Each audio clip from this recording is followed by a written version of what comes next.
Hello and welcome you to another exciting and informative edition of XRP News in Coin Lady channel. To that end, I've made this video to explain what happened in a Senate meeting today that shocked a lot of people. To finally begin pressuring Gary Gensler at the SEC, we have been waiting for the CFTC to take action. Gary Gensler may be booted out of the cryptocurrency industry. Another thing I'd like to talk about is how the Ripple SEC lawsuit ended up being settled. In this message, I'd like to share with you some of the reasons why tomorrow might be a pivotal day in this situation. In conclusion, view the whole movie to find out why you shouldn't skip it. An analysis of Twitter by Stuart Alderoty and Brad Garlinghouse reveals a fascinating mystery. Let me begin with today's real CFTC meeting. Keeping in mind that the SEC and the CFTC are in a judicial fight over cryptocurrencies is essential. For a while, I couldn't figure out why the CFTC wasn't being more assertive. For the past year or so, Gary Gensler has been shouting that he considers every cryptocurrency to be a security, despite the fact that some of the coins he claims are securities are clearly not. Ethereum was originally classified as not being a protection by the organization that regulates it. Maybe that's the case. He now claims that the CFTC is overseeing Ethereum and that secure currencies exist. One can see that steady currencies are not securities. To be classified as a security, an investment must have a high potential for financial gain. Make what kind of plans for profit do you have with a steady coin? The CFTC has been silent while Gary Gensler makes the rounds arguing that stable currencies are stocks. During a hearing earlier today, the CFTC commissioner said, "Basically, I have no clue what's going on at the SEC. In our view, cryptocurrency is an obviously valuable asset. The SEC basically told us that it wasn't a security, so we've been keeping an eye on the Ethereum exchanges without regulating them." He went on to say that nobody knows how secure coins might work as a safeguard. That they're merely goods now is obvious to us. What we're seeing is the CFTC making its entrance and staking its position in the market. The CFTC, like the SEC, will want to maintain as much control over this industry as feasible, so this is a big move forward. Trust me, they won't end at theory and steady stable coins in my opinion. The CFTC will ultimately start to truly take over some of these projects. The SEC case's consequences, in my view, could be a significant catalyst for that. The SEC experiences a serious setback in this scenario, which will pave the way for the CFTC to acquire more control over the cryptocurrency market. That instantly relates to the subject we'll cover later in the video because the SEC confronts a huge risk of losing a large chunk of the jurisdiction they have been trying to build over the previous few months. Nonetheless, the CFTC now stepping up to the task and being cooperative with Gary Gensler is a very encouraging sign. One of my main concerns in the past was that Gary Gensler would take control of the market simply because no one would question him and Gary Gensler would cheat his way to the top. Thank heavens. That doesn't seem to be what will happen now. It appears that Gary Gensler's shady business practices may possibly cost him control of this industry. Gary Gensler is allegedly employing multiple email accounts at the SEC, which is a rather astonishing act that we were ignorant of. Elena Trout reported on this. She has done an outstanding job of reporting on the Bitcoin market and she basically found that Gary Gensler has several distinct SEC email addresses. She called the SEC to inquire as to why this was the situation. But in essence, the most probable reason is so that Gary Gensler can hide communications under many email accounts when other parties desire to hold him responsible and request his emails. Attorney Fred brought forward a further vital point saying that this does not even include his Gmail and Yahoo accounts. Attorney Fred is essentially contending that Gary Gensler's several email addresses for the SEC are only the beginning of the unclear situation because he also presumably has personal email addresses that he has been utilizing and that just serves to emphasize the sort of regulator we are working with. We are not working with someone who truly wants to help investors or provide transparent rules for the cryptocurrency market. He chooses to hide himself, disguise himself as a snake and operate behind the scenes to further his own objectives.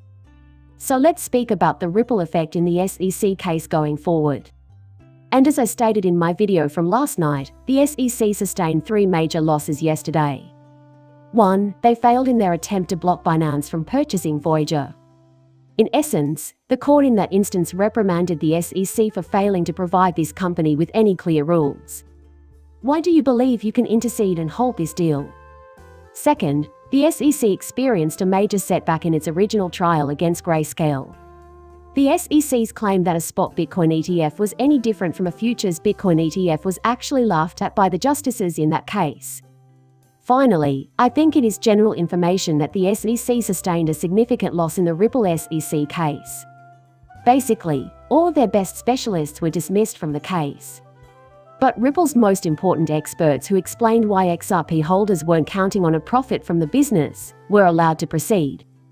Funny enough, Brad Garlinghouse tweeted last night directly following my video, saying that even though it is just Tuesday, the SEC is in for a difficult week due to the Voyager and Grayscale decisions. Thus, I found it amusing when Brad Garlinghouse voiced the same opinion as I did in several of these instances. The SEC is losing significantly. The SEC is now confronting a significant problem in this lawsuit. How is the SEC going to show that XRP itself is a security? If they just lost all their experts who were supposed to be talking about why XRP holders were expecting a return from Ripple, Brad Garlinghouse was actually responding to a tweet by Stuart Alderoty, who was basically saying that the SEC got completely warped in its most recent decision in the Ripple case. Now that Ripple has increased the price of XRP, we can all concur that none of us XRP holders anticipated this to happen. All of us consider XRP to be a decentralized digital asset, and it's simply something that must be done in order to utilize the XRP ledger, a trait that will profoundly change our financial system. The SEC was trying to suggest that the XRP ledger was of no real importance, and that what these investors were truly doing was buying XRP in order to invest in Ripple. Folks, this strategy is being bluntly rejected by the judge in this case. She removed all of those specialists from the issue. For this reason, she won't even enable the SEC to try to make this argument. So what does this imply, moving forwards for the SEC? Well, this seriously undermines their attempts to show how XRP comes into our evaluation of Torah's claims, which just killed the SEC's chances of proving one of the prongs. What does this suggest about moving forwards then? This places the SEC in a terrible situation for summary judgment, so to speak. Judge Torres will not consider the SEC to be experts who are important in proving one of Howie's prongs. What will the SEC do as a result? One option is for them to do nothing and wait to see what Judge Torres rules on and how much Judge Torres determines at summary judgment before taking action. Nobody can foresee what will transpire. So it's fair to say that things aren't looking good for the SEC based on what's transpiring in these decisions building up to summary judgment. So the SEC must now assess the danger. How much are they willing to lose if they seek summary judgment? And Judge Torres decides that something like SIN-SORP meets these requirements, they entered summary judgment. XRP is not a security that may be disastrous for the SEC because every single token might then argue in court that XRP was not a security for the reasons stated above. We are not a security concern. Because of this, the SEC must prevent this from occurring because it would be disastrous. There is presently no method to predict if that would materialize. Ripple could still lose in this scenario, although it is highly unlikely given the present data. So the SEC still needs to determine in this case, the notion that the SEC could successfully avoid any harm to their image as an organization by simply resolving the issue as one of the case's most intriguing aspects. It's also important to observe that other individuals than me and notable members of the XRP community are also speculating about a possible settlement. Lawyer expense. Lawyer. All sides concur that this is the perfect moment for a settlement, including Fred's lawyer, Jeremy Hogan. A settlement is a scenario that is extremely plausible. A settlement would allow the SEC to proclaim layer that is not a security, but instead just XCP, which is why it is such a probable result. All other coins not listed above are not included. Furthermore, we're just going to assert that XRP isn't a security and the rest of the market needs to get over it without describing why. As the SEC would indeed lose control of XRP, this marks a major victory for the SEC. But there are other coins available, and the SEC would still retain those in circulation. A defeat to Ripple could possibly eliminate those other coins from play.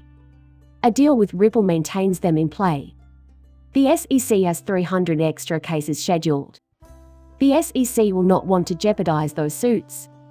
They want to make sure they can start winning some trials. This lawsuit against Ripple has not been settled well for the SEC. It's been somewhat disastrous. Why then wouldn't the SEC delete it when they can? It is obvious that we are working with a non-logical agency, and what I just said makes a lot of sense. The SEC does a lot of odd, absurd things. Can we thus say with certainty that an answer will be found in the next several days? Apparently not. Nobody is informed. And to be honest, Judge Torres might rule on this issue tonight. Nobody can foresee what will happen, but we are conscious of what is imminent. I'm trying to make the case that the SEC is presently under pressure and the Ripple is under far less pressure. Whether or not Ripple is struck with some sales is unclear at the time, but the majority of lawyers think that there is no chance XRP will be called to security.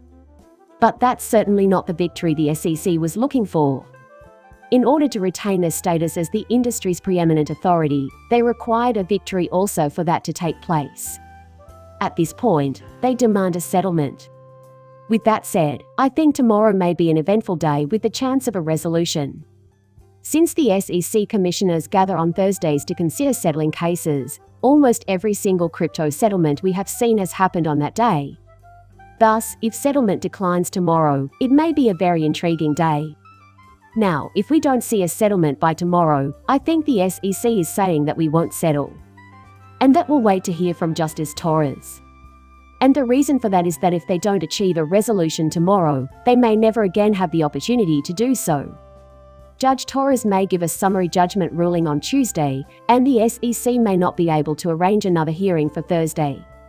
Thus, I'll be keeping a careful check on tomorrow. I anticipate that the price of XRP will alter beforehand, although a resolution makes perfect sense. We'll simply have to wait and see what happens to me and the many lawyers who are following this case. Yet the good news is that nothing will truly move more rapidly as a consequence of it. This lawsuit will soon come to a conclusion. Simply wait for a compromise or summary ruling. Nevertheless, I really value you hearing. I trust this update was entertaining. Kindly be sure to like and follow if you did. See you in the next one. Bye.